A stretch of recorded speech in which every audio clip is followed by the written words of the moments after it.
I never believed in haunted objects until I came face to face with that cursed doll. It was a regular evening when I stumbled upon it at a yard sale. The elderly woman selling it warned me, "Be careful, that doll brings nothing but trouble." Ignoring her warning, I brought it home, thinking it would be a quirky addition to my collection. Little did I know, it was the beginning of a nightmare I could never have imagined. That night, as I lay in bed, I heard a faint scratching sound, like tiny nails on a chalkboard. I dismissed it as my imagination, but as the noise grew louder, my heart raced. I switched on the bedside lamp, and there it was, the doll, sitting on the dresser, its beady eyes staring right at me. I shook off the unease and forced myself to sleep. But throughout the night, nightmares plagued my mind, distorted faces, haunting whispers, and a feeling of suffocating dread. The next day, things took a turn for the worse. I woke up to find the doll had moved. It was now sitting at the foot of my bed, its smile twisted into an unsettling grin. Fear crept up my spine, but I couldn't bring myself to get rid of it. Maybe it was all in my head. Night after night, the doll's antics escalated. I would find it in different rooms, its gaze fixed upon me. Objects went missing, only to reappear in strange places. I could feel its presence even when I couldn't see it, a constant weight on my soul. As weeks turned into months, my life spiraled into chaos. Strange occurrences became the norm. Lights flickered on and off, furniture moved on its own, and whispers echoed through the house. Sleep became a luxury, as every time I closed my eyes, the doll's face haunted my dreams. I reached my breaking point one stormy night. The wind howled outside, matching the turmoil within me. As I walked into the living room, the doll was waiting for me, perched on the arm of the couch.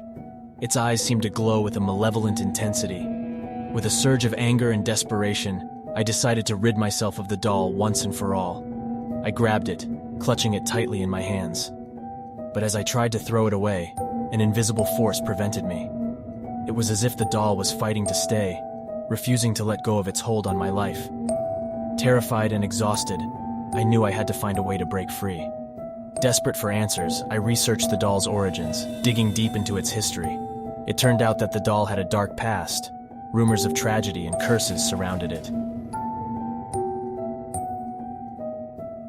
I always had a fascination with dolls. There was something comforting about their innocent smiles and delicate features. But one doll, in particular, shattered my perception of their innocence forever. It was a dark and stormy night when I stumbled upon the doll at an antique shop.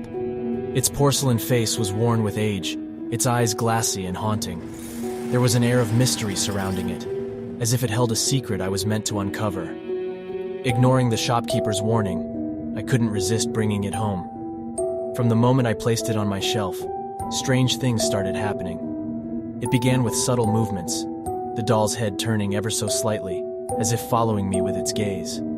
I brushed it off as my imagination playing tricks on me, but the feeling persisted. As nights turned into sleepless cycles, I noticed the doll's presence seeping into my dreams. Its image would appear, beckoning me with its frozen smile, luring me into a realm of darkness. I woke up drenched in sweat, unable to shake the feeling of its eyes boring into my soul. But it wasn't until one fateful night that the true horror unraveled. I awoke to a noise, a soft rhythmic tapping coming from my bedroom. Fear gripped me as I traced the sound to the doll sitting on my dresser. Its tiny porcelain hands were tapping against the wood, the sound growing louder with each passing second. I reached out to grab the doll, determined to rid myself of its unsettling presence, but it recoiled from my touch. A surge of electricity coursed through my fingertips, as if the doll was imbued with a malevolent energy.